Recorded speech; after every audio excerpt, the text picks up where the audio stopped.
1995 ஆண்டு என்னுடைய வீட்டை சுற்றிலும் வெள்ளம் சூழ்ந்து கொண்டு சென்னையிலே என்னுடைய சொத்து வித்து எல்லா வீடையே அழித்த பொழுது எடுத்துக்கொண்டு போக ஒன்றுமே இல்லை. இரவு 12 மணி அளவில் நானும் என் மனைவியும் கட்டின துணியோடு என் பிள்ளைகளை கூட்டிக் கொண்டு உங்களுடைய ஏரியாவின் மூலையில் ஒரு இடத்தில் நின்று கொண்டு யாரும் எங்களை கூப்பிடக்கூடாது இல்லை. எங்கள் விசுவாசிகளும் தண்ணியில் நிற்கிறார்கள், அதனால் எங்களை கூப்பிடறக்கு ஒருத்தருமே இல்லை. வேதனையோடு எதுக்கு ராஜா இந்த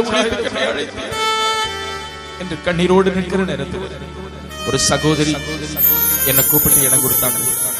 அந்த வீட்டிலே படுத்துக் கொண்டிருக்கிறார்கள் என் பிள்ளைகளும், என்னுடைய மனைவி படுத்துட்டு இருக்கிறாங்க. அவர்களை தூங்க வைத்து விட்டு என் மகன் அந்த தண்ணியிலே அவன் நடக்க முடியாமல், அப்பா என்ன தூங்க என்னால நடக்க முடியல என்று என் பிள்ளை சொன்ன வார்த்தை என் உள்ளத்தை உருக்கினது. அந்த வார்த்தை வைத்தே இந்த பாட்டை எழுதினேன். அல்லேலூயா.